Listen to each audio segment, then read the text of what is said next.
ular tu bawa telur tu adalah telur ayam. Telur ayam. Ingat telur ular dia bawa. Bukan. Ular So bertelur. ular ni bila dia dah besar, dia Ular? ular. Ayam ni bila dia dah besar, dia bertukar.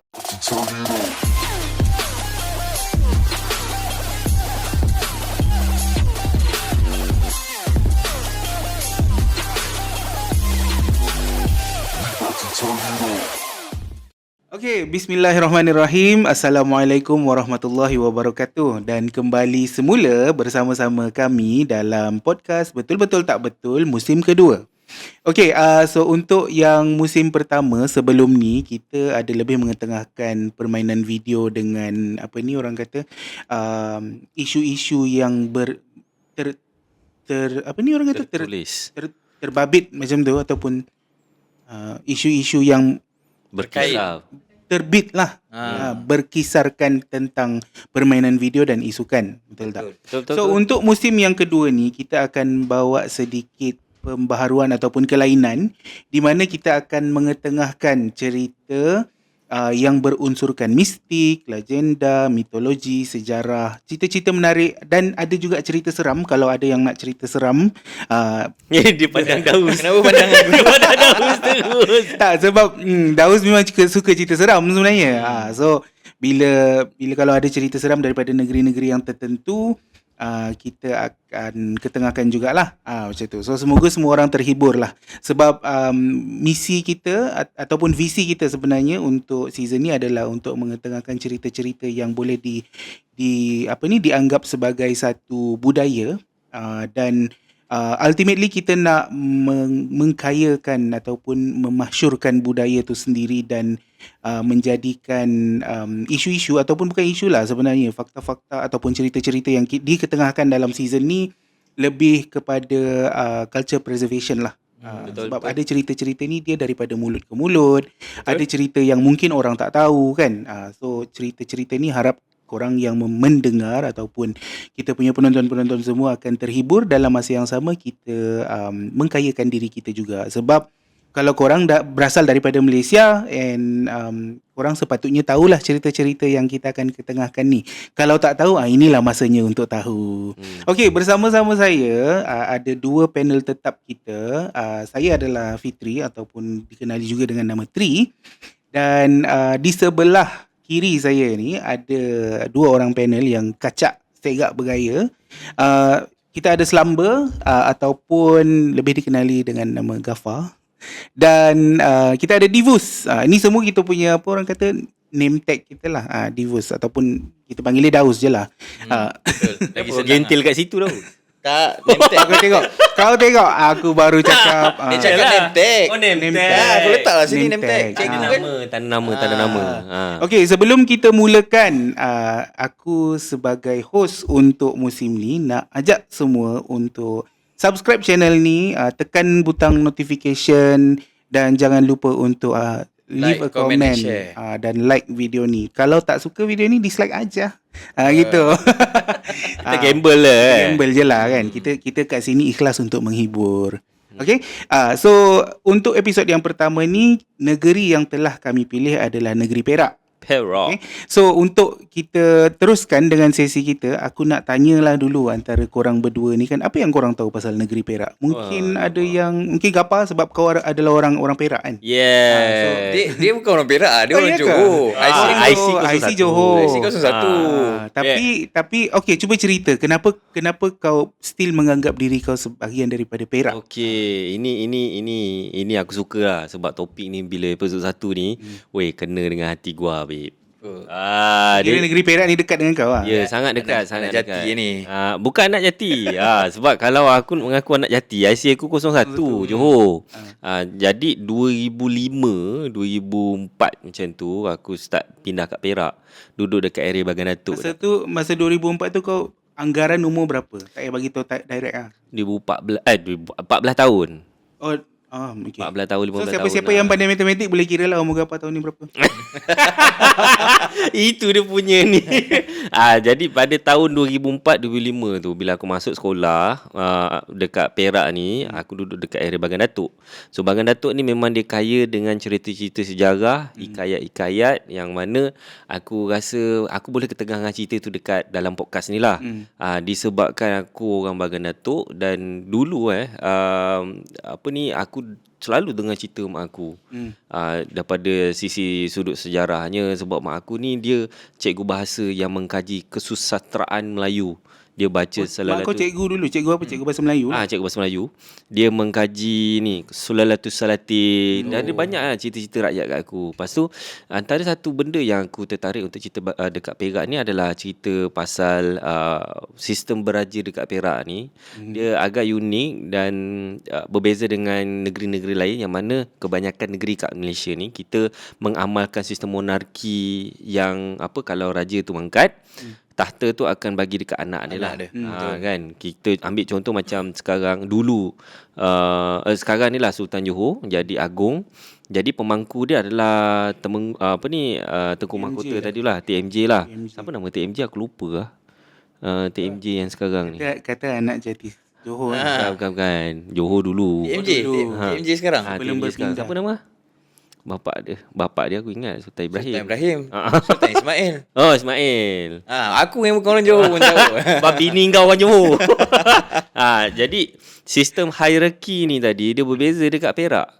Perak kalau siapa nak jadi sultan ataupun raja, dia kena start pada bawah dan dia berdasarkan sistem meritokrasi. Maksudnya kalau kau tak performance masa dekat bawah tu, kau susahlah nak naik atas. Dan bila nak jadi sultan ni, kau atas lantikan majlis kerajaan negeri Perak. Mesyuarat tubuh kerajaan negeri Perak, lebih kurang macam tu lah dia punya gelaran dia lah untuk mesyuarat tadi tu. So dia bermula daripada bawah, daripada raja kecil bongsu, ni dia punya level lah ataupun jawatan-jawatan dia lah. Raja kecil bongsu, lepas tu raja kecil tengah, raja kecil sulung, raja kecil besar. Lepas tu dia ada 3 yang top 3 lah. Iaitu Raja Dihile. Ni Raja Dihile dia famous dekat Bagan Datuk sebab Bagan Datuk ni dulu kira daerah hilir Perak. Hilir lah. Jadi bila sebut Raja Dihile, dia adalah orang top 3 calon untuk naik jadi sultan lah. So dulu Perak, Bagan Datuk masih di bawah hilir Perak, tapi sekarang dia dah pecah 2. Jadi satu daerah Bagan Datuk sendiri, satu lagi daerah hilir Perak lah. Hilir Perak belah Tul Intan semua tu. Bagan Datuk memang Bagan Datuk sendirilah. Lepas tu disebabkan pecah daerah ni, ada lagi satu daerah Mualim pun baru wujud juga disebabkan pecah tadi lah. Jadi dekat Perak ada 2 daerah baru, Bagan Datuk dengan Mualim. 2 ni lah. Sekejap. Ya, bila kau kata baru tu, baru tahun bila tu? Aku rasa 4 tahun lepas Oh, baru sangat. Baru sangat, memang baru. Ini Kita dah start ke? dah. Oh, kita dah start Dah. Kita dah start. Oh, aku ingat. Okay. Kenapa? Okay, so untuk penonton semua ni adalah cerita daripada Gapa. Kita belum queue lagi tapi dia dah start cerita. belum Tapi queue okey lagi. lah. Alamak. Serius. Kenapa kau tak potong? Kenapa tak potong? Aku tak jumpa jalan nak potong kan. Sebab yang aku faham tadi Fitri tanya, okay, kenapa kau kata Patutlah. terus masuk. Aku dah terus excited lah. Sebab memang aku orang Perak, aku terus perpam masuk. Dia dah excited, dia punya eager tu. Habiskan rekod ni awal kena. Banyak queue lagi ni. Tak apa, aku sambung ke kau nak aku Sambung je lah. Itu tadi dekat di hilir tu, sebab hilir Perak kita ada 2 daerah, Mualim dengan Bagan Datuk. Lepas tu kita ada Raja Muda. Raja Muda ni second man. Second man untuk dalam negeri Perak ni. Dan lepas Raja Muda tu barulah Raja Pemerintah lah ataupun sebagai Sultan. So dekat Perak ni ada hierarki situ. Maksudnya start dari bawah tu diajar untuk menjadi pemimpin. Sebab Perak ni dia ada satu istilah, apa kita panggil, adat resam, adat Melayu negeri Perak. Dia kait rapat sekali dengan agama. Jadi Sultan ni adalah simbol kepada agama Islam dekat negeri Perak ni lah. So segala, aku rasa semua negeri macam ni kot, kan? Betul. Sultan ni kira macam Dia orang first untuk menjaga agama Betul. dekat Malaysia. Ni semua start daripada masa apa ni British orang kata ni. bukan tanah Melayu mula menerima apa ni influence Islam Ya daripada betul. tanah Arab. Dia berkait lah sampai sekarang Berkait ni. lah. Sebab kalau kita kaji sejarah, kebanyakan negeri-negeri ataupun daerah-daerah dekat Malaysia, kerajaan-kerajaan lah di Malaysia ni, dulunya diorang beragama lain. Agama apa tu? Agama Hindu, ada yang agama yang dibawa daripada ni lah, like negeri-negeri Siam macam tu. Animisma pun ada sekali Ada, tapi aku tak sure yang mana satu lah. Tapi animisme tu mungkin kat Sabah Sabah Sarawak lebih apa ni? Dominan Dominan lah. Faham. Tapi bila Islam mula masuk ke tanah Melayu dan kebanyakan sultan dan raja-raja ni dia mengangkat Islam tu sebagai agama. Dekat situ bermulalah apa ni orang kata tradisi ataupun peralihan lah daripada pemahaman-pemahaman sebelum ni kepada pemahaman-pemahaman Islam. Faham. Ini terkait juga bila dah sultan tu dia pegang tapak agama ni. Jadi pemimpin tu tadi dia ada ciri-ciri dia, mestilah adil kan. Betul. Lepas tu nak kata, aku boleh kata warak jugalah. Sebab Sultan Nazrin ni tiap-tiap tahun bulan puasa je dia dah start aktif lah. Pergi masuk kampung-kampung, pergi masjid, ada ceramah sana, dia pergi memeriahkan lah. Dia tak adalah duduk dekat istana Kuala Kangsar tu je sepanjang masa. Dia akan jelajah satu negeri Perak. Johor pun ada buat juga. Rasa setiap negeri dia punya betul. sultan dia akan buat lah. Dia akan buat jugalah benda tu. So kat sini aku rasa special sebab dalam istiadat pertabalan sultan ni tadi, berakhirnya tabal adat, kita panggil tabal adat ni dia berakhir dekat Bagan Datuk. Kenapa Bagan Datuk? Dari satu tempat dipanggil Beting Berabasah, yang mana itu adalah tanah pertama yang Tuanku Sultan akan jejak selepas dia melakukan upacara istiadat pertabalan sultan tu daripada Kuala Kangsar. Dia akan menelusuri Sungai Perak sampailah hujungnya Bagan Datuk. Dia naik apa? Naik rakit. Tapi aku tak tahulah sama ada rakit dulu dengan rakit sekarang ni apa beza ke tak. Rakit dulu mungkin dipakai buluh tu ditolak kan. Sekarang mungkin pakai bot. Pakai enjin. Sekarang ritual tu ataupun event ni masih dijalankan ke? Okey, dia masih dijalankan. Last pertabalan Sultan Nazrin sekarang ni tahun 2015. Oh, so masih dilakukan lah. Ya, 2015 sorry, 2005 2005 ke dulu? Tak tahu, aku bukan orang Perak. Tapi dia baru lagi lah. Dia tanya kita pula. Sebab lantikan sekarang ni, Sultan Nazrin ni, aku dengan mak aku menyaksikan dia lah macam mana Bagan Datuk tu meriah nak menyambutkan Sultan sampai ni. Jadi dari sudut lahiriahnya kita akan nampak Sultan ni akan rapat dengan rakyat. Start daripada Istana Kuala Kangsar tu dia akan menyelusuri sampai ke hujung Bagan Datuk tu. Dan kenapa hujung di Bagan Datuk tu? Ini daripada cerita mak aku dan aku rasa kisah ni masyhur dekat orang Bagan Datuk sendirilah. Dan aku tak pasti sama ada dia rekodkan ataupun tidak, sebab kisahnya masa tu Sultan Muzaffar Shah Sultan Perak yang pertama, dia ni buatlah ritual ataupun ikut adat ni tadi daripada Kuala Kangsar sampai ke Bagan Datuk ni. Along the way ni dia akan singgah lah dekat Bota lah, dekat ni dia beramah mesra dengan rakyat. Sorry, tersasul. beramah mesra dengan rakyat keliling kan. Lepas tu dulu kan punya sultan, kalau kita nak lantik sebagai sultan ni kena ada jiwa kepimpinan. Betul. Lepas tu dia kena ada berani sebagai pahlawan. So simbolik dia dekat situlah. Dan sultan ni tidak boleh menjejakkan tanah Perak sampailah di Bagan Datuk. So masa Sultan Muzaffar Shah, Sultan pertama Perak tu, dia sampai dekat Bagan Datuk tu, dia nak berlabuh ni, naik kapal dia. Dulu kapal aku kan, sekarang ni mungkin rakit, sampan, bot kan. Bila dia sampai kat Bagan Datuk, laut tu bergelora. So bila dia nak landing tu, dia tak boleh nak landing sebab keadaan yang ombak naik gunung, menggunung, apa semua tu. Bila dia dah sampai tu, dia cakap ni tak boleh ni kan, macam ada something wrong je ni. Lepas tu bila dia dah cuba berlabuh kali ke berapa, aku ketiga ke empat tak mau-mau, Sultan ni dia buat sumpah dia. Dia adalah ayat-ayat sumpah dia, tapi ritual dia angkat keris dia tu. Lepas tu dia baca doa, cakap kalau lebih kurang terjemahan aku tak tahu exact dia.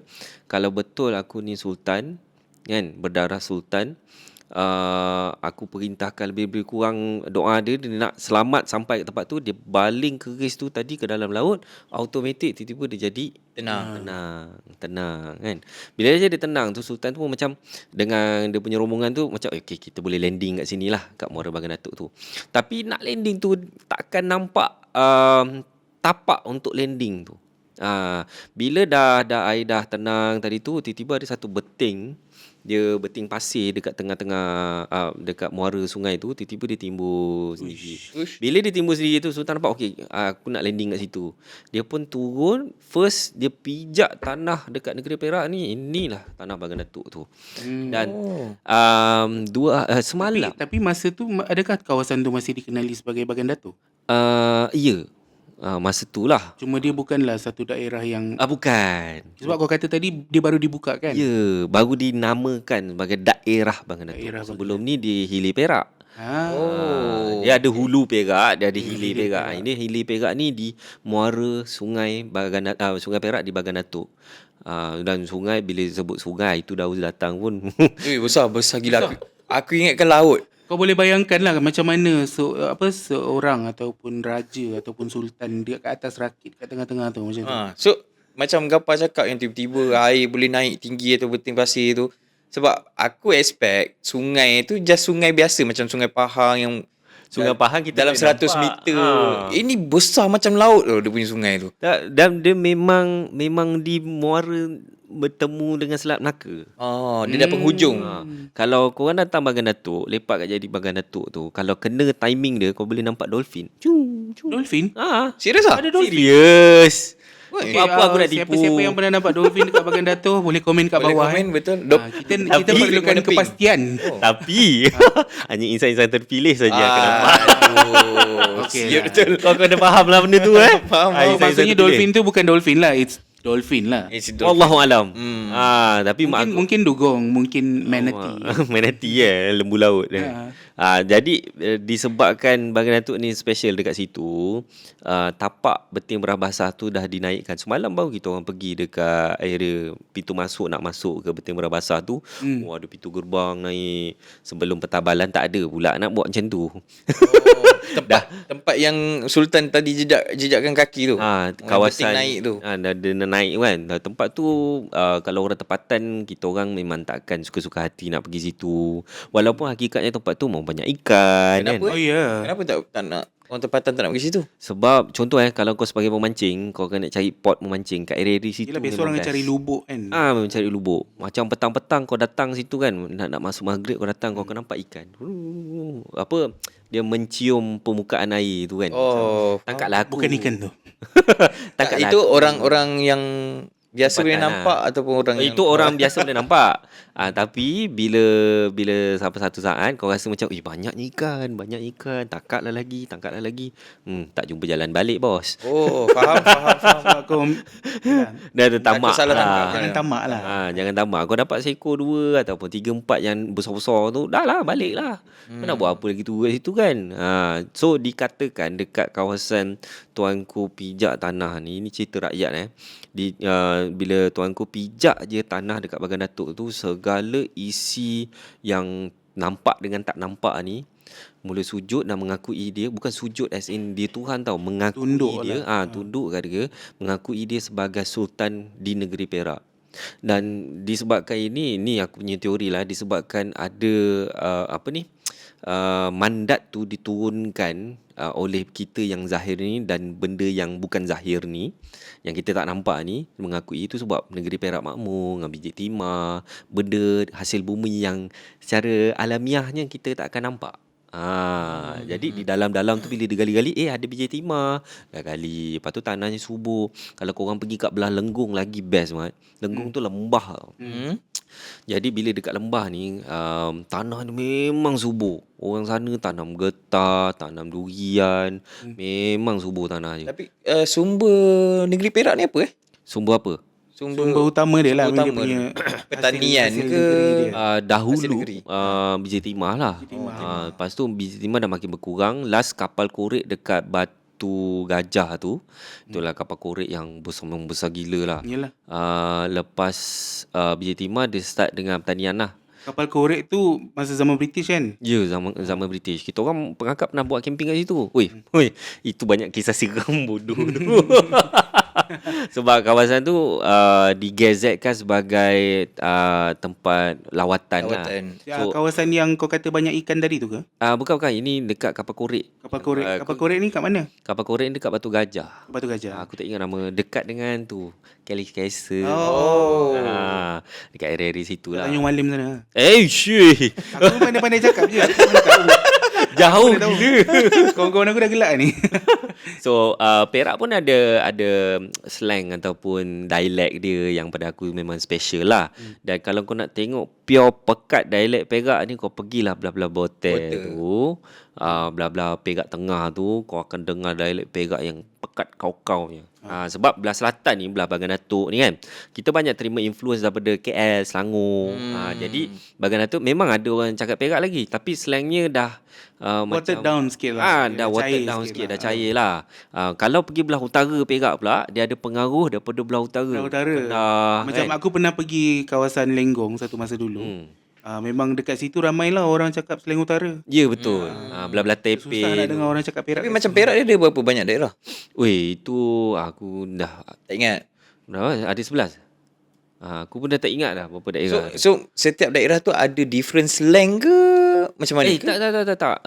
Bukan different slang. Dia ada satu je dialek Perak. Dialek Perak ni ada satu je. Tapi kau akan nampak pengaruh belah utara dengan pengaruh belah dia dah ada selatan. campuran. Macam aku kalau Pahang, aku kan Pahang kan. Pahang ni dia setiap daerah dia ada slang yang berbeza. Oh ya? Yes. Oh Macam Temelur lain. Macam Jerantut, kalau even Jerantut kan besar dekat Pahang kan. Dekat dalam Jerantut tu sendiri ada kawasan-kawasan yang different dia punya dialek tu. Oh, lain-lain. Habis yang koi-koi tu mana? Macam Koi ni familiar dia dengan Temeluh. Temelur. Kalau macam awak itu bahagian Jerantut bahagian aku lah. Yang kawan tu siapa? Awak apa? Awak lah, awak. Oh. Awak tu maksud dia awak lah. Bukan yang kawan tu. Alah, masa kita main ML tu. Kawan dalam bahasa Pahang tu apa benda? Rodong. Rodong. Rodong. Oh, rodong. Rodong tu maksudnya kawan. Maksud dia kawan. Dia Kena apa? tengok video TikTok pakcik tu. Pakcik. Rodong. Oh, kawan. Itulah kawan. Aku pun baru tahu sebab dia cerita.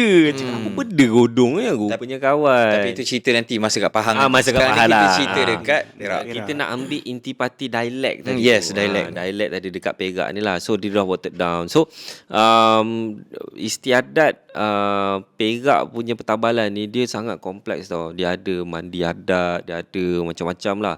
Lepas tu barang kemas Sultan ni sendiri tu macam doko kan, macam adalah dia punya sarung dan apa semua tu. Dahulunya dia orang kata kalau nak pakai tu kena ada pawang istana kan. Tapi selepas Mufti Perak bagi nasihat yang benda ni dah macam ada unsur-unsur khurafat. Jadi ada doko ataupun barang kemas, barang mohor besar Sultan ni digantikan. Jadi macam biasalah dia ditawarkan lah, dia dah tak se-powerful dulu. Kenapa ditawarkan aku tak nak cerita lah. Mungkin ada penjaga benda-benda dan benda tu kita takkan lari daripada semua kesultanan dekat Malaysia ni. Kau Pahang pun ada juga, Perak pun ada juga. Dan kalau korang nak tahu juga dekat Sultan Nazrin ataupun Kesultanan Melayu Perak ni adalah pewaris untuk Taming Sari. Dan benda tu masih dalam simpanan kerajaan negeri. Masih ada lagi Taming Sari. Kau nak tengok replika dia ada kat Bagan Datuk tu. Tak, I mean kalau yang itu replika, kalau yang tak, ini yang betul. Yang replika tu kalau yang betul tu kat mana? dekat Perak lah. Dekat istana lah. Kat istana. Dan Tapi dia tak ditunjukkan, dipamerkan khalayak ramai lah. Wallahualam. Kalau yang dipamerkan tu mungkin yang replika ni kot. Barang rare boh. Yes. Takkan mudah-mudahnya nak display suka-suka. Lagipun benda tu ada penjaga dia tu. So aku tak boleh nak cakap sama ada benda ini betul ataupun tak, keras ataupun tak. Sebab bukan aku yang mengalami. Ini adalah cerita orang disampaikan kat aku. Antaranya orangnya adalah mak aku, makcik aku, arwah nenek aku pun dulu ada cerita juga. So benda ni diturunkan jadi buah mulut sampailah ke aku. Dan aku pun menceritakan kat korang. So Perak ni kesultanan dia memang penuh dengan mistik-mistik, tapi dah di watered down. Lepas tu sultan sekarang ni pun dia bukan macam sultan Johor yang military bagai-bagai kan. Tak ada, dia sultan yang ada PhD. Tapi betul. Sultan Nazrin memang bagi aku dekat Malaysia antara sultan yang dia punya IQ dia sangat tinggi. Sebab dia suka sangat membaca. Kalau itu hobi dia lah, hobi dia. Kebanyakan orang nampak dia dekat KLCC. Dekat apa? Kinokuniya. Kinokuniya. Kinokuniya. Dia memang hobi dia macam itulah. Aku tak tahulah, tu mungkin disebabkan intelijen dia tu, dia menerima jawatan sebagai pemangku yang timbalan ataupun naib dari Pertuan Agong. Yes, betul. Dua kali Kali kedua. Yang first masa dengan Sultan Abdullah tu, Sultan Pahang. Ini kali kedua dengan Sultan Johor pun dia timbalan juga. Kita tak nak masuk part-part politik tu, tapi carta ataupun aliran pemerintahannya begitulah. Begitulah dia punya apa ni orang kata darjat dia diangkat. Betul. Darjat dia angkat. Dan pada aku kan, dia sultan yang lemah lembut kan, yang pada kalau zahirnya di mata rakyat ni kita selalu digembar-gemburkan macam Sultan Abdullah yang pergi konvoi dia tiba-tiba disigah, ada cendol lah tu sigah kan. Betul. Sultan Perak ni dia punya low profile dia tak nak kecoh-kecoh dekat orang kan. Macam dia pergi Kinokuniya pun, kalau kau tak kenal dia sultan, kau tak tahu dia sultan. Yes, betul. So maksudnya bodyguard dia semua pun tak adalah ada apa tak ada keliling dia. ya betul, dia tak ada visible sebenarnya tapi Kena kau jangan macam-macam Tersorok. Tapi anak dia mencomel tu. Masa pertabalan tu aku nampak lah anak dia comel-comel 2 orang tu. 2 orang ke seorang? 2 orang lah, 2 orang. Seorang lelaki, seorang perempuan. Oh, comel. Ada signal ada signal. ada LED besar. Kena confirm kan. Sebab part tu aku tiba-tiba teringat tapi tak confirm. So ada 2 orang lah anak dia tu, comel-comel lah. Itulah untuk negeri Perak, itu yang aku dapat kongsikan. Ada benda yang aku tak nak cerita, nak cerita tapi macam aku simpan je lah dulu kan. Sebab aku takut recording hilang lagi. Tak apalah, itu cerita lain lah. Itu cerita lain. Kita scrap. Itulah cerita. Yelah, aku. okay. So ni aku nak ingatkan lah kita macam kita still berpegang pada kepercayaan bahawa Allah adalah Tuhan yang Maha Esa. Betul. Allah apa ni orang kata berkuasa atas segalanya. Betul. So walaupun cerita-cerita yang kita dengar ni mungkin ada sedikit fantasi ataupun mitologi ke apa ke, ataupun benda-benda yang yalah seorang senang kata orang moden ni dia akan kata mengarut lah ni semua kan. Tapi dalam masa yang sama kita kena melembutkan sedikit hati kita lah untuk macam mendengar cerita ni dengan hati yang terbuka. Betul. Sebab macam kita nak kata lah, kalau kau nak kata sekarang ni yalah mungkin Islam lebih kuat. Tapi kalau kau tengok like 200-300 tahun yang lalu sebelum Islam datang ke tanah Melayu sendiri pun, ingat senang ke proses asimilasi tu nak berlaku? Ingat senang ke orang tiba-tiba, kau ingat hari ni tiba-tiba orang Arab tu datang masuk Islam, kau pun terus macam Okay on. besok terus hilang semua kau punya adat kepercayaan kau. Tak, benda ni sebenarnya dia memakan masa bertahun-tahun, beratus-ratus tahun. So kalau kita dengar cerita-cerita macam ni, boleh jadi ada sedikit kebenaran, ataupun mungkin jadi semua tu benar, ataupun boleh jadi Ada penambah. ada tokoh tambahnya. So take it with a grain of salt lah orang kata kan. Kau nak percaya, kau tak nak percaya, tak payah percaya. Tapi kalau kau nak percaya, percayalah yang satu masa dulu benda ni boleh terjadi. Yelah, macam Gapa cerita dia punya beting pasir tu naik masa Sultan nak menjejakkan kaki kat Perak. Kalau kita relatekan dengan kisah zaman Nabi-Nabi pun banyak cerita-cerita yang tak masuk akal. Betul. Even Nabi Muhammad punya yang belah bulan tu, kalau fikir secara logik, akal memang tak boleh. Tapi kita sebagai orang Islam harus percaya benda tu sebab salah satu akidah kita lah. Betul. Sebab kalau kita ingat balik dalam dulu masa kita sekolah agama, kita ada belajar kelebihan-kelebihan yang Allah beri ni bukan setakat pada Nabi saja dan Rasul. Dia ada juga bagi kepada insan-insan yang terpilih. Yalah, macam Nabi dan Rasul mukjizat lah. Dia ada mukjizat, dia ada karamah, dia ada istidraj. Ingat tu. Macam sufi-sufi, ahli-ahli agama, mufti-mufti ni mungkin ada karamah dia. Betul. Doa-doa makbulan. Betul. Dia bukan macam orang kebanyakan macam kita ni. So, tapi yang korang kena elak istidraj tu lah Istidraj tu kebaikan yang Allah beri untuk sebab ujian. Betul. Dan ujian tu kadang-kadang bukannya lah ujian yang senang. Okay, so next cerita siapa nak cerita ni? Daus, kau nak cerita dulu ke? Kau nak aku Rasa. cerita? Aku rasa baik aku cerita dulu lah kan. Kau lah cerita. Kau punya cerita Kau cerita sama? Cerita sama tak? sama, Aku panas. lebih suka cerita berunsur-unsurkan mistik seram. kan, Okay. sebab tu lah aku tengok kau tadi awal-awal. Tapi Sebab dia dah tahu cerita. tapi kau nak cerita pasal apa? Okay, so untuk aku akan cerita Ayam. sabung ayam. Oh, sabung ayam. Sabung ayam. So untuk yang tak tahu, Judi. Aku akan ceritakan pasal Pak Kaduk. Sorry, aku buka note tadi. Aku akan ceritakan pasal Pak Kaduk. Okay, so mungkin ramai orang Malaysia yang mungkin dah berumur tahulah pasal siapa Pak Kaduk ni. Tapi kalau untuk orang-orang muda, aku tak boleh jamin kepastian sama ada korang tahu ataupun tak. Tapi kalau korang tahu, baguslah kan. Ya. Sebab Pak Kaduk ni sebenarnya adalah salah satu sosok yang sangat terkenal dalam kalangan orang-orang Melayu di Malaysia ni. Sampai ada lagu tu. Yang dia ada lagu semua Floor kan. 88 tu nyanyi. Siapa boleh nyanyi sikit? Tahu Pak nyanyi sedap Kaduk kan? gadai tanah, dialah ayam. So, Dia kalau- memang penyanyi. Ah. Tapi lah air float Tak itu. ada mananya. Okay. Tak ada maknanya. So Pak Kaduk ni dia adalah watak yang wujud dari negeri Perak sebenarnya. Ni adalah kisah benar ataupun mitos dongeng tu? So cerita Pak Kaduk ni dia berlandaskan satu kebenaran. Oh, okey. Tapi sama ada cerita yang aku nak cerita ni cerita betul ataupun tak, itu aku tak pasti. Tapi adalah cerita yang diturunkan lah daripada mulut Generasi ke ke mulut. generasi Generasi ke generasi. So cerita yang aku nak ceritakan ni adalah pasal keturunan Pak Kaduk tu sendiri. And apa yang berlaku pada keturunan Pak Kaduk. So kita tengok cerita Pak Kaduk ni mula-mula. Tengok. Okay.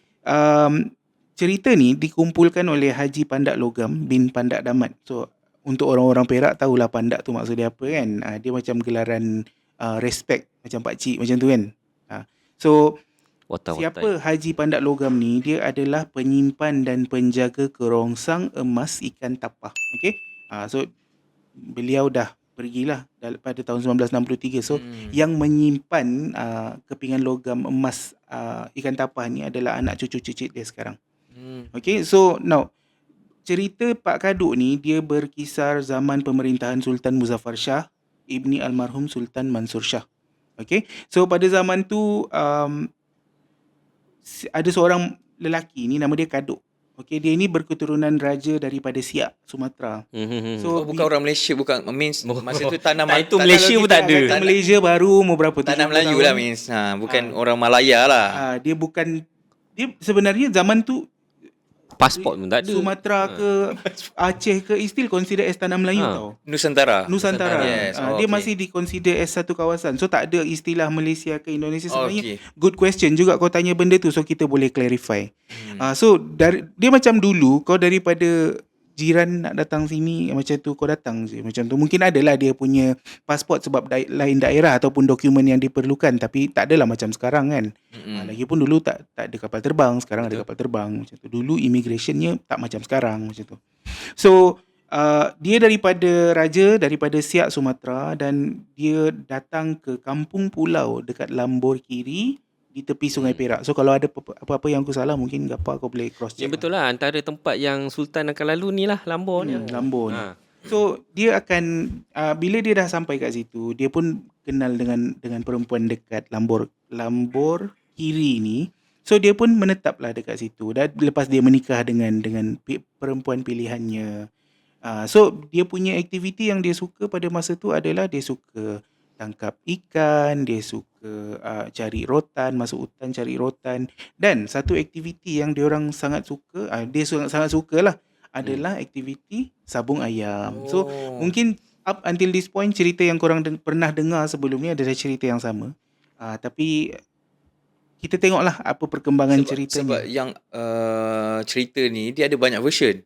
Banyak kisah-kisah dongeng ke cerita-cerita urban legend ni. Cerita rakyat dia ada version ni, version ni. Dia sebab daripada mulut ke mulut kau akan dapat banyak version. Betul. Dan banyak version yang survive, sebenarnya banyak lagi version yang tak survive.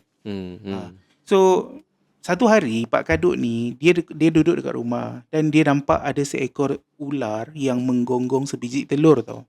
Tak tahu dia menggonggong macam mana, mungkin dekat gonggong kat atas kepala ke ataupun dia ikat. Gong gong gong gong. Macam tu kan. Gong.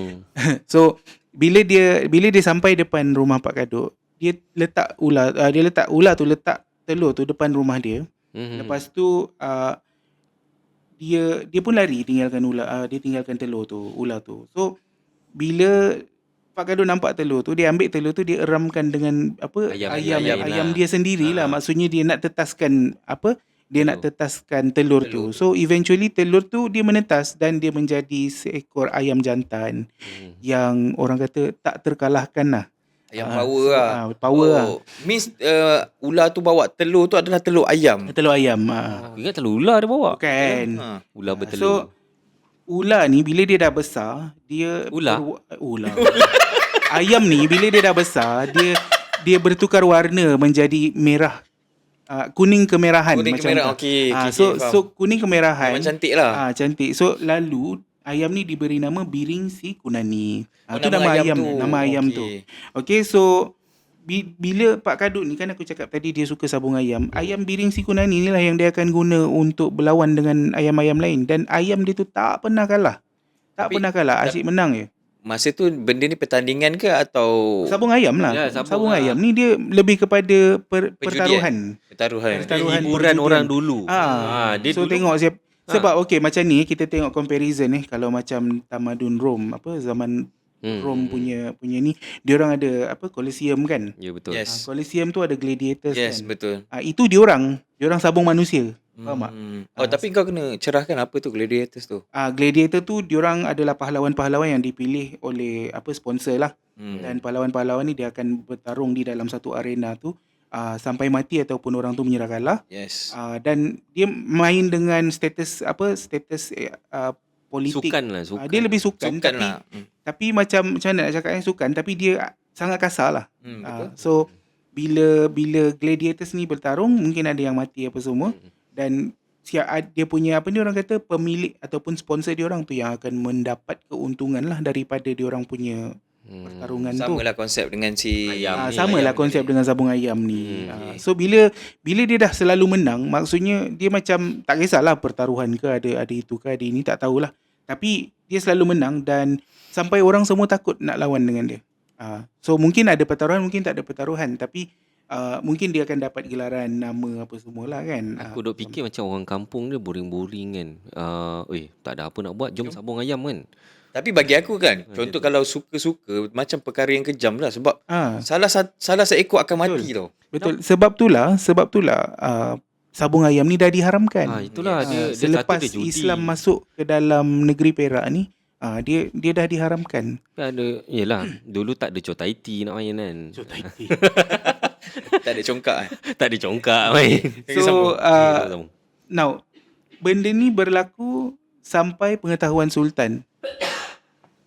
Sebab salah satu orang yang kalah di tangan Biring Si Kunani ni tadi, ayam Pak Kaduk ni tadi, dia adalah seorang pembesar Sultan.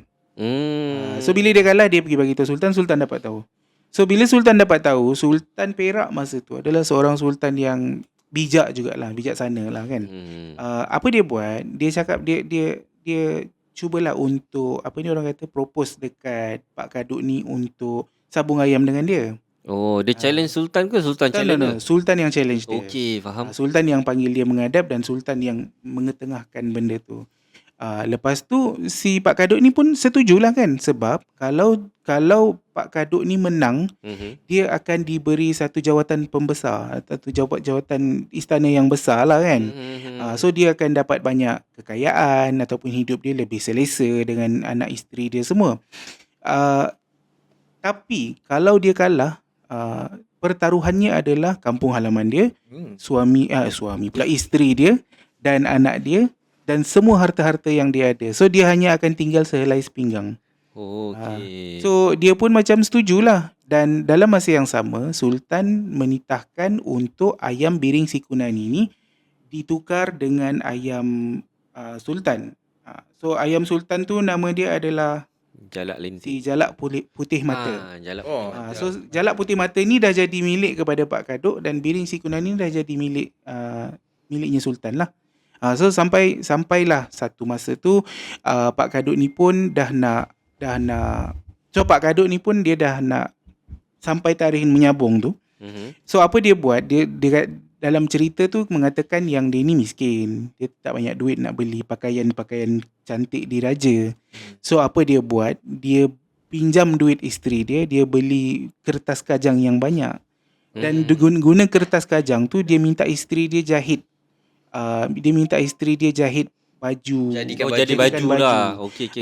So kalau nak dijadikan cerita, Pak Kadut ni, ini adalah versi yang diceritakan oleh orang Inggeris lah. Yang jadi apa ni? Yang pakai baju kertas ni. So bila sampailah tarikhnya diorang bersabung, dan bila bersabung ayam tu, si Jalak Putih Mata dengan Biring Si Kunani ni bersabung, menanglah Biring Si Kunani ni, dan dia pun macam bersorak lah. Pak Kadut ni dia ingat aku dah menang macam tu, sampaikan dia punya baju tu koyak rabak.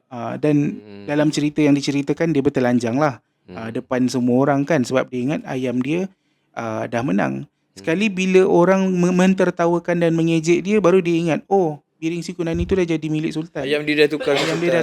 Okey. So bila ayam dia dah tukar, dia pun sedih lah. Bila dia sedih, dia pun balik. Dan bila dia balik, cerita ni adalah cerita yang bukan diceritakan untuk jenaka. Dia lebih kepada moral dan cerita rakyat. Pak Kadut balik ke rumah, dan dia sehelai sepinggang. Anak isteri dia kena bawa semua pergi istana, harta dia, kampung halaman dia semua diambil. Dan dia terpaksa berpindah daripada kampung halaman, sebab dia bukan penduduk situ dah. Sebab dia dah bagi semua dekat Sultan. Dah dibuang daerah lah kiranya. Betul. So dalam satu cerita dia tu, the next part is that dia pindah ke hulu sungai Perak. Hulu Sungai Perak. Lepas tu Pak Kadut pindah sehelai sepinggang di tebing sungai Perak, dan dia ada seekor kucing, dan dikatakan kucing tu tak ada dekat situ masa tu. Masa Sultan datang dia punya ambil barang-barang dia. Oh, kalau ada kucing tu dia sekali. Kalau ada kucing tu, kucing tu kena ambil. So dekat tebing Sungai Perak ni, dia sentiasa macam merenung nasib tau. Bila dia merenung nasib, dia pun macam asyik menyesal dengan dia punya perbuatan. So daripada situ timbullah rasa insaf dia tu. So satu hari tu kucing tu datang, pergi gigit-gigit kaki dia. So Pak Kadut ni macam tak senang lah kan. So dia pun mulalah menepis-nepis kucing tu. Tapi kucing tu macam tak nak lepaskan lah. So Pak Kadut pun macam okey lah, tak apalah, sebab kucing aku entertain lah kan. Siapa pemilik kucing faham lah. Dan Pak Kadut ikut kucing tu pergi ke tebing sungai. Dekat sungai tu dia jumpa jumpa satu ekor ikan tapah. Ikan tapah. So ini cerita ikan tapah ni macam is another cerita rakyat. Nak kata mitos, tak boleh kata mitos juga, sebab benda tu betul kan. Satu lagi, ikan tu memang betul ada. Tak, bukan yang ikan tu punya apa, misteri, kisah tu. So ni aku nak ceritakan lah kisah tu kan. Now cucu kepada Imam Perang Jabar, pengasas Kampar, nama dia Hajah Halimah binti Abdullah. Dia ceritakan lah, dia kata Pak Kadut tak tahu nak buat apa dengan ikan tapah yang dia nampak tu kan. Sebab kucing tu bawa pergi tebing sungai, dia nampak seekor ikan tapah yang sangat besar. So bila dia tak tahu nak buat apa, tiba-tiba datanglah dekat dahan pokok ada seekor burung kakak tua. So burung kakak tua tu dia pun sebutlah belah perut macam tu. Ini yang Daud suka tu. Belah perut. Pandai pula burung tu Itulah. Burung kakak tua. Burung kakak tua kan boleh bercakap. Kau tak tahu ke? Aku tahu, cuma dia belajar daripada mana. Wallahu a'lam. Okay. So Pak Kadut pun macam dia dapat idea dah. Aku kena belah perut dia. So dia pergi cepat-cepat lari pergi ambil mata kail tu, dan dia pun belahlah perut ikan tapah tu. Selepas ikan tapah tu perut dia terburai, keluar berbondong-bondong emas daripada perut ikan tapah tu. So Pak Kadut pun, yelah, sebab dia dah start rasa insaf, sebab dia selalu bersabung ayam kan. So dia pun rasa bersyukur sebab dia anggap tu rezeki daripada Tuhan. So apa dia buat, dia pergi ambil batang pisang, dan dia pergi ambil satu seurat daripada batang pisang tu punya core tu kan. Dia jadikan benang. dan diikat balik dekat mata kail tu dan dia jahit balik perut ikan tapah tu selepas dibersihkan daripada segala emas-emas permata. Kenapa dia tak makan ikan Emas-emas. tapah tu? Sebab dia terhutang budi dengan ikan Oh tu. yes. Kau dah ambil emas dari tu, lepas tu kau Kan. pula bunuh makan pula tu. Sedap. Betul. So Pak Kaduk pun aku tak pernah makan ikan tapah, so aku Sama. tak tahu. Mungkin sedap kot. Rasa. So Pak Kaduk pun menjahit perut tapah tu balik dengan jarum patah, berbenangkan urat batang pisang. So dia riliskan balik ikan tu masuk ke dalam sungai. Dan ini adalah lafaz yang dia sebut lah. Okay, dia melafazkan sumpah, mulai hari ini dan ke hadapan aku tidak menyabung lagi. Dan aku, anak isteri aku, cucu cicit aku, piat-piut aku, empas-empas endaun, entahkan ia, entahkan bukan, tidak boleh memakan, menganiaya atau mengkhianati akan ikan tapah. Barang siapa melanggar sumpahku akan mendapat sakit gatal, melecur dan bengkak-bengkak. Kiranya tahan badan tidak selamat hidupnya. So tapah tu pun tenggelam, lepas tu dia timbul balik. Seakan-akan dia nak macam bye-bye. Bye-bye. Ciao. Kau dah belah perut aku macam tu. Bye-bye. Curi macam tu. So now Pak Kaduk, dia dapat emas tu, sebahagian daripada emas tu dia guna untuk tebus balik harta dia Okay. daripada Sultan. Isteri dia, anak dia. Sebab pertaruhan kan. Yes. And then sebahagian lagi dia guna untuk menyara hidup dia dengan keluarga dia. So anak-anak dia dengan isteri dia. Dan sebahagian lagi dibawa ke Kampar. Okay, kenapa dia bawa ke Kampar? Sebab dia nak proses emas-emas tu untuk jadi barang perhiasan. Sebab dekat kawasan tu, kalau korang study geografi, memang dekat Kampar adalah kawasan pemprosesan Emas, biji emas dengan Besi, logam. timah. Inilah Semula. tempat tempa besi lah macam tu. So Kampar adalah kawasan yang dibawa untuk tukar emas jadi permata lah, jadi perhiasan lah. Perhiasan. So daripada situ Pak Kadung dah stop menyabung dan hidup aman damai dan melakukan ibadah dengan taat sampai ada perkara luar biasa yang terjadilah. Salah satu perkara luar biasa yang terjadi, Sultan dah lantik Pak Kaduk untuk menjadi orang besar jajahan dengan gelaran Tok Tua Sakti. So kalau korang boleh Google sekarang Tok Tua Sakti, korang akan tahu cerita pasal Tok Tua Sakti ni dia adalah Real lah. Tok Tua Sakti ni adalah watak yang real lah dalam sejarah. Dia adalah position yang diberi oleh Sultan tu lah. Dan dia adalah pembuka daerah tapah. So kalau korang macam curious ke apa ke, macam aku cakap tadi lah awal-awal, kalau nak percaya boleh percaya, kalau tak nak percaya tak payah percaya, tapi there is some certain truth lah to every story. So itu yang aku tertarik sebenarnya dengan cerita-cerita rakyat Malaysia ni kan. So dia misteri dia kat situ. Lepas tu Pak Kaduk juga dia start ikut adab pantang larang di Raja Perak. So contohnya dia tak boleh bela kucing hitam, dia tak boleh buat buaian daripada buluh dan lain-lain. Tu kucing hitam depan rumah kau tu. Aku bukan Pak Kaduk. Aku tak sabung ayam. Dia sabung Pokemon dia. So now untuk conclusionnya kan, cerita ni sebenarnya sampai sekarang cerita ni sebenarnya adalah cerita yang diceritakan turun-temurun. Dan ramai orang cakap keturunan Pak Kaduk ni sebenarnya tak boleh makan ikan tapah. Sampai sekarang. Itu Sampai aku boleh sekarang. confirmkan. So ini aku dah run by Slumber, okay. So Slumber memang dah cakap, dah bagi tahu lah benda ni memang Ini sikit sebab apa yang terjadi lepas cerita Pak Kaduk tu kan, dia lafazkan sumpah tu. So anak cucu cicit dia kan, tadi dia anak bini dia dah tebus balik. Lepas tu keturunan dia ada lagi sampai sekarang, dan antara keturunan dia adalah cousin-cousin aku. So Gapa ada juga cousin-cousin yang tak boleh makan ikan tapah. Ya, memang tak boleh. Ada sampai satu tahap, kalau orang dulu dia mungkin menganggapkan dia macam satu sumpahan tau. Tapi kalau istilah dia zaman sekarang ni mungkin allergic. Allergic. Dan allergic ni bukan sembarang allergic tau. Kalau allergic, kalau contoh kita makan macam allergic, Kalau kau allergic udang tiba-tiba bengkak, kau pergi jumpa doktor, dia suntik dia hilang. suntik ke makan ubat ke dia akan Antihistamin hilang semua tu kan. Tapi sekarang ni bila dengan ikan tapah ni, suntik ke apa, ada potensi dia tak jalan Tak jalan, tak loot. So macam mana nak sembuh kan? Okay. So kan aku cerita tadi awal-awal, kalau korang perasan aku ada bagi tahu penyimpan emas tu kan. Yes. So yang menyimpan emas ni lah, diorang akan keturunan diorang ni lah keturunan direct lineage daripada Pak Kaduk tu. Susu galur itu. Susu galur dia tu.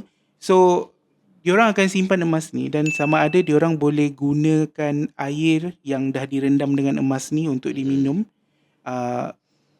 dan ditawarkan penyakit tu. Dan kalau tak loot juga, apa yang diorang akan buat is diorang akan ambil emas tu dan diorang akan gosok tempat yang melecur, tempat yang gatal tu kan. So daripada situ insya-Allah diorang akan hilang sakit tu. Benda tu mujarab je. Kau bayangkanlah cerita ni dah beratus tahun dah. Lepas tu dia punya efek tu sampai ada sekarang ni. Kau rasa cerita tu real ke tak?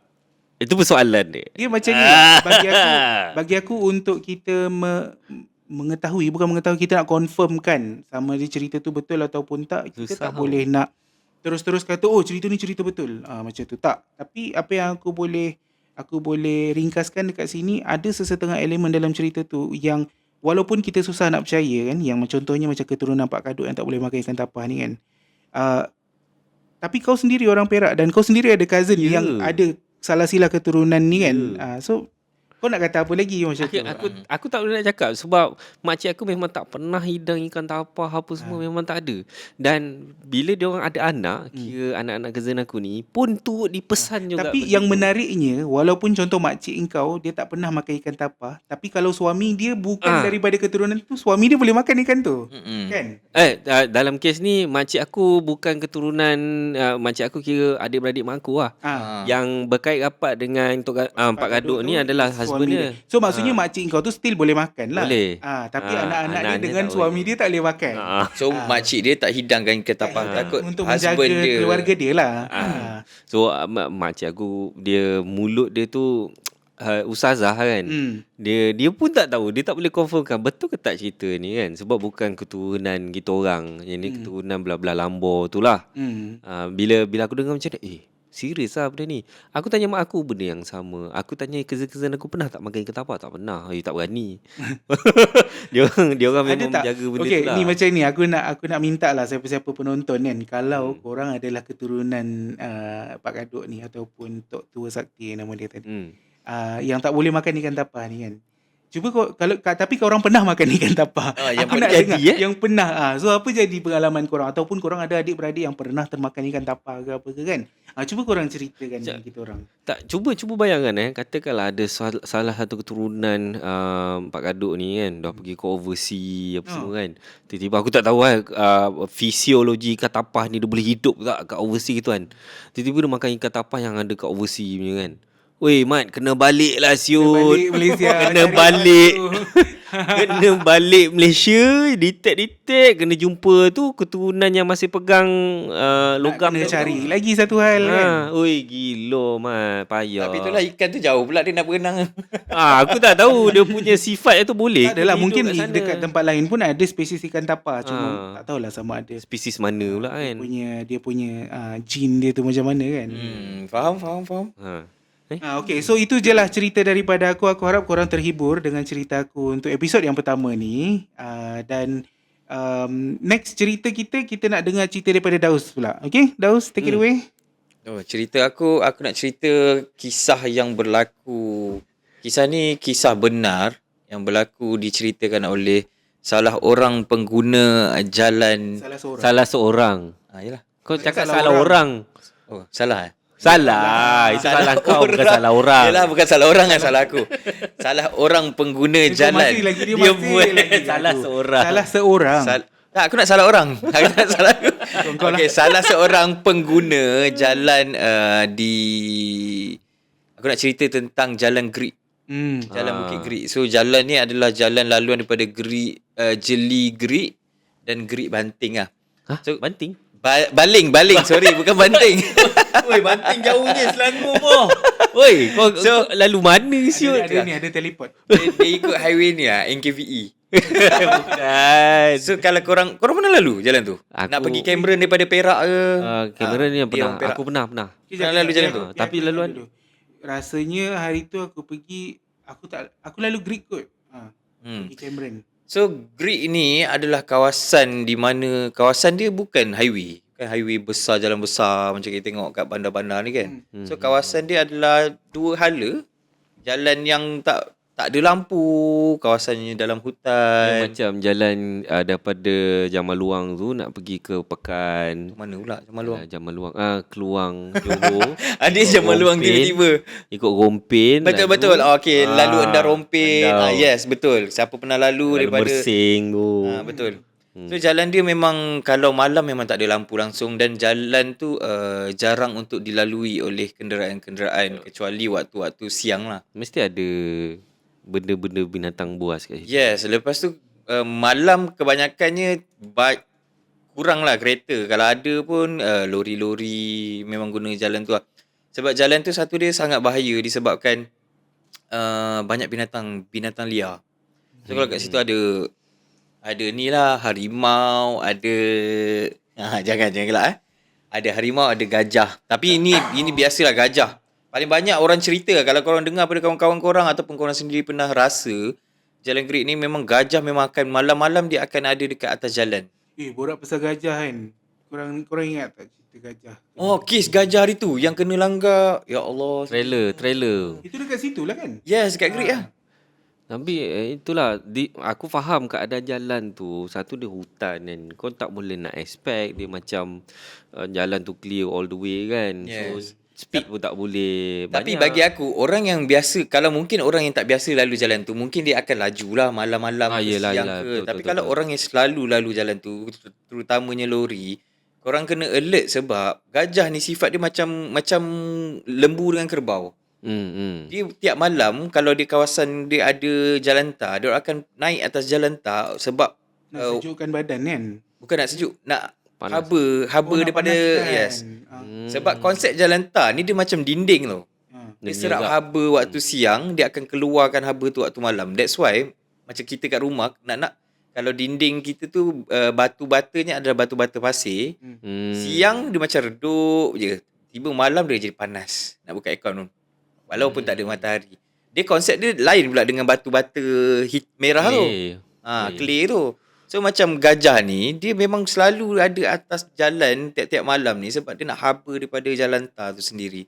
Betul kena rempur pula dengan trailer. Aduh. Korang kalau sebagai pemonceng motosikal ke, Lagi lah pemandu lori ke kereta ke, kalau lalu jalan ni korang kena hati-hatilah, sangat bahaya kan, sebab takut aksiden, kemalangan kat situ, boleh jadi kemalangan maut. Lagi satu sebab jalannya gelap, tempatnya orang tak ramai. Kalau kau aksiden kat situ, kalau contoh tak ada line telefon. So macam mana apa yang berlaku kat situ. So pemandu-pemandu di luar sana berhati-hati. So aku nak ceritakan ni bukan berkisahkan tentang gajah ni. Cuma kebetulan lah. Kebetulan, yes. Jadi dekat Great kan? Kisah aku ni adalah kisah seorang rider motor ni. Dia suka sangat ride motor. Dia ride motor. Pada suatu hari tu dia dapat jemputan daripada kawan-kawan dia lah. Pergi ke mana? Pergi ride motor. Ke Great lah. Lalu Great. Dia bukan ke Great. Dia dapat jemputan kawan-kawan dia untuk pergi ke utara melalui Kelantan. Daripada Kelantan melalui Great itulah. Okay, dia menggunakan jalan Great. Masa tu dia dapat jemputan. So dia pergilah malam tu sorang-sorang. So dia nak pergi ke arah utara tu. Masa tu dia guna laluan Great ni sebab bagi dia ini adalah jalan yang lagi cepat lah compare kalau nak naik highway. So masa dia lalu tu, dah sampai dekat pertengahan hutan tu, tiba-tiba dia ada nampak cahaya. Wah. Cahaya apa? Cahaya tu apa? Bola api. Tak. Tak ni cahaya. Dia punya bola api jadilah sial. Apa? Bedong-kedong. Tak. Dragon Ball. Bukan Dragon Ball. Kau tengok Clongman tu yang bola api. Mesti tengok. Clongman dengan Clongman yang lama ni ke? yang lama. Lama tak tengok Clongman. Aduh, dia tengok Naruto ke. Aku tengok lah Clongman dulu, mana lah aku nak ingat cerita tu masa aku kecil-kecil kot. So lepas tu dia nampak cahaya lampu merah dan biru. Rupanya lampu tu adalah lampu siren polis. So masa bila dia dah lalu kawasan tu, dia nampak lampu tu, ada orang yang tahan dia. So polis tu tahan dia. Dia tanyalah nak pergi ke mana kan. Dia tegur. Lepas tu gelap. Lepas tu hanya ada lampu motor, lampu kereta dan siren polis.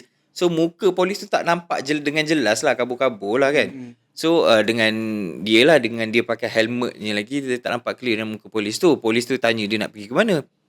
So dia jawab lah dia nak pergi ke arah utara. Polis tu kata masa tu untuk dia batalkan perjalanan dia malam tu, suruh patah balik disebabkan polis tu cakap ada sesuatu sedang berlaku kat depan. Dia tak bagi tahulah, polis tak bagi tahu. Polis tu tak bagi tahu. Dia cakap mungkin ada kejadian mistik ke, ada gajah mengamuk ke, ada tanah runtuh ke. So polis tu tak bagi tahulah. Dia cakap Yalah, jangan tak teruskan cerita. perjalanan lah. So yang perempuan ni kira macam yelah lagi satu authority yang bercakap macam tu, jangan teruskan perjalanan. Kita sebagai rakyat Malaysia bila dah penguat kuasa cakap, mungkin satu halangan lah, dia tak bagilah kita lalu kan. So yang rider tadi ni dia patah balik. So dia menginap dekat kawasan ni, Belakang tu lah. kawasan sebelum ni. Belum. Lepas tu sebelum dia singgah dekat salah satu perhentian isi minyak. Dia tanyalah dekat pekerja dekat Counter. stesen minyak tu, kaunter tu.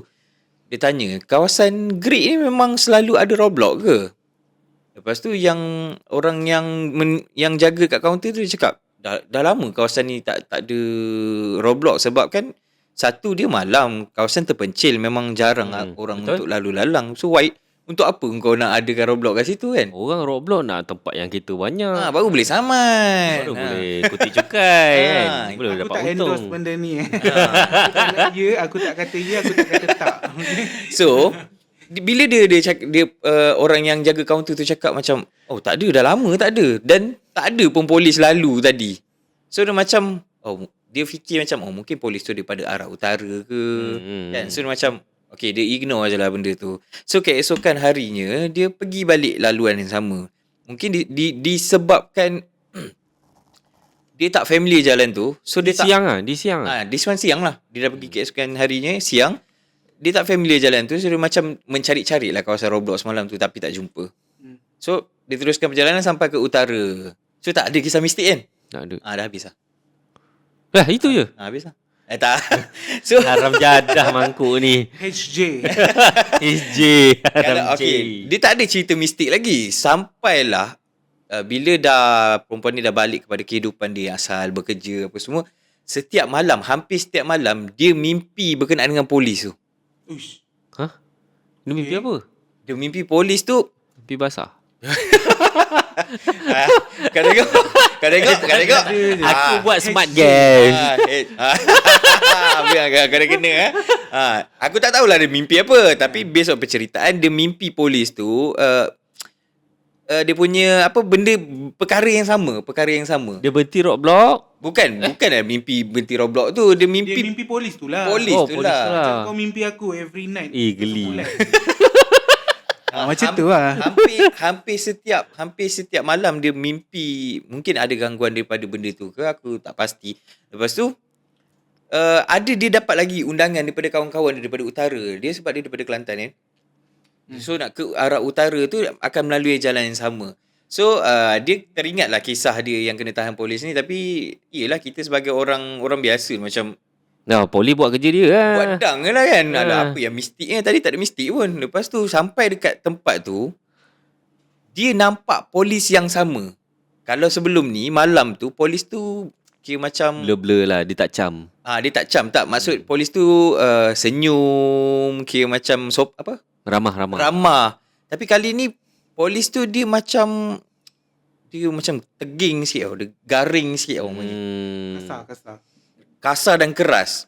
Bila dia lalu, polis yang sama tahan dia untuk kali yang kedua. So kali ni dia macam okay, dia kat situ, dia perasan dekat signboard tu, dekat kawasan tempat dia berhenti tu, dia ada ternampak satu signboard. Signboard ni dah ditutupi oleh lalang-lalang kan. Sebab kawasan tu tak ada mesin rumput rumput. tak ada. So dekat situ dia tulis awas kawasan kemalangan. So polis tu tahan dia dekat situ dengan senyuman sinis, senyuman macam joke, Menyeringai. mengerikan lah. Dia cakap, kenapa kau datang sini? Aku nak lalu. Kenapa kau, dia cakap macam ni lah. Dia jawab balik tak? Tak ada, tak tahulah dia jawab ke tak. Dia cakap, kenapa engkau datang sini? Ini bukan tempat engkau. Tempat engkau bukan dekat sini. So maknanya mungkin polis tu marah. Aku tak tahu polis ni kenapa nak marah, aku nak lalu kot. Kan? Mungkin dia sebagai seorang pengguna jalan raya, mungkin expectation dia macam tu lah. Kenapa kau nak kena halang aku lalu? Dah malam tu kau cakap tak boleh teruskan, ada halangan. Siang ni pun kau tahan lagi, tak boleh lalu kat sini. So yang si perempuan ni dia macam blur-blur lah kenapa aku tak boleh lalu dan kenapa tiba-tiba polis tu bercakap macam tu. Sedangkan ini adalah jalan awam. Tiba-tiba yang polis tu ketawa, yang perempuan ni Curious lah. Pelik lah. aku dah tersebut pula perempuan. Ni seorang perempuan. So rider ni tadi dia start motor dia untuk lari lah. Lepas tu dia tengok dah tak ada. Polis tu dah tak ada. So dia teruskan perjalanan sampai ke kawan-kawan dia. Dia ceritakanlah kisah ni. Sebab ini adalah kali kedua benda ni berlaku. Satu yang malam, satu ni kali ni siang pula. Nak kata hantu takkanlah. Siang-siang ada Siang hantu. pun ada hantu. Tapi Ada hantu je. ni ada je. Cuma Tu hantu. hantu yang ni hantu biasa keluar waktu malam sebab dia tak keluar siang, dia takut panas. Ya, pergi bulan, pergi matahari jangan waktu siang. Jangan siang pergi Pergi matahari waktu waktu malam. Okey. Akulah. So bila dia dah sampai dekat kawan-kawan ni, dia ceritalah kisah dia yang terserempak dengan polis ni kali kedua dia kena tahan ni. Dia ceritakan sebenarnya dekat kawasan tu, kawan-kawan dia cerita dekat kawasan tu ada kes kemalangan maut melibatkan seorang pegawai polis berpangkat tinggi. Aksiden meninggal, tapi orang kenal polis ni. Dia ni salah seorang pegawai yang sangat baik tau. Setiap kali berlaku kejadian-kejadian kat situ, aksiden ke apa, dia akan berada dekat situ bantu. So sekarang ni dia menjadi perkara, macam mana nak cakap, Misteri. misteri, tanda tanya. Siapa pegawai polis tadi tu? Apa dia nak tahan-tahan orang? Kenapa dia tahan? Kenapa dia tak bagi lalu? Sampai sekarang pun masih tak dapat jawapan. Tapi ini based on kisah betul yang diceritakan balik lah. Ada motor. Kau nak cite tak kau punya source dalam Sumber. kau ni, sumber kau. Ke tak boleh bagi tahu sumber? Sumber ni kalau korang Google cerita ni ada. Keluar je cerita ni. Ambil lah keyword tu Jalan Greek tu. Jalan Greek. Polis. Lepas tu dekat Jalan Greek ni banyak lah orang kemalangan. banyak sangat kes-kes kemalangan, banyak kes-kes, satu lagi kes-kes mistik yang orang Greek, Bukit Greek ni adalah tempat yang ni setahu aku lah, kalau salah betulkan lah. Asal aku pula. Sebab dia orang Perak. Tolong edit. Gambar okey, tu betulkan. okey. So dekat Greek ni dia tempat pembuangan saka ataupun pembuangan sebab dia kawasan hutan yang boleh diakses melalui jalan kan. So mungkin orang singgah, campak saka, balik. Kau ingat nak buang saka macam tu je buang ke? sampah pula Ada botol kecil, buang botol kecil. Contoh lah, aku bagi contoh lah, bagi senang kan, complicated ceritanya. So kemungkinan lah dekat kawasan tu keras, satu dia hutan. Hutan tempat jin, tempat syaitan. Lah, Yes. haiwan buas lagi. Betul. Lepas tu orang cerita banyak tempat pembuangan saka-saka siam. So yang ni aku Dah lah, rasa kawasan betul. tu memang utara. Maksudnya dia memang dekat dengan Siam tu. So Tapi dia masih daerah Perak lah. Daerah Perak lagi. So mungkin lah, sebab kalau korang baca laluan Greek jeli ataupun Greek baling ni, memang banyak lah kes-kes yang nampak pakcik, yang nampak Pontianak. Tempat Greek ni aku lupa nak kongsi dengan korang. Tempat Greek ni dekat dalam Malaysia Semenanjung ni, dia adalah tempat terakhir yang komunis clear. Dia adalah tempat terakhir di-declare sebagai kawasan putih, bukan kawasan hitam lah. Maksudnya komunis bertapak kat situ paling terakhir sekali. Ya, di clear kan. Sebab dia hutan tebal. Bukan anak-anak punya hutan, bukan belukar belakang rumah aku ke depan rumah aku, kat laman aku tu, bukan. Dia hutan belukar memang ni besar. Itu belukar sebelah rumah dia tu ada ni je, ada babi hutannya. Itu bukan hutan lah tu bandar lah tu.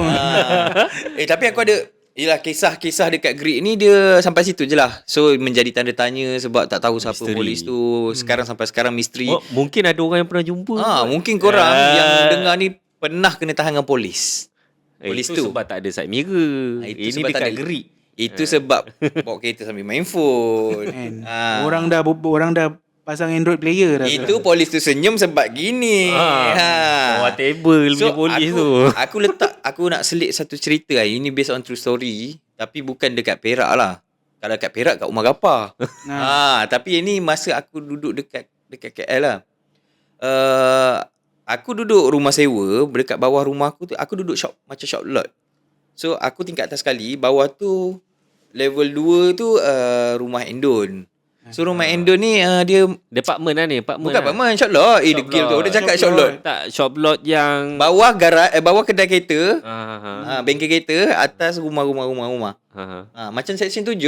Okey, rumah student tu. Rumah So aku duduk kat situ.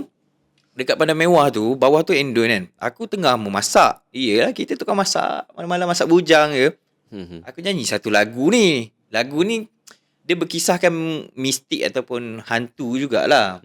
Tapi nak kata seram tak seram sebab Macam lagu tu kalau korang buka kat YouTube dia macam lagu Malam Jumaat Kliwon. Macam mana? Lagu Ni dia lagu Indonesia lah. Yes, lagu dia kelakar tau. Lagu dia ada banyak version, ada version yang seram, ada version yang kelakar. Seram komedi. Aku nyanyi masa tu Aha. lagu yang version kelakar lah. Lirik dia macam ni tau. Pada malam Jumaat Kliwon. Oh. Aku buat dia punya style Ha. Pada malam Jumaat Kliwon, aku pulang liwat kuburan. Aku bertemu perempuan duduk relax di batu nisan. Relax. Hantu tu relax kat batu nisan gitu. Bang, gini bang. Gitu. So, aku tengah-tengah nyanyi lagu tu separuh jalan. Orang Indon lah. Aku dengar suara. Aku tengah masak, aku nyanyi separuh jalan, aku dengar suara.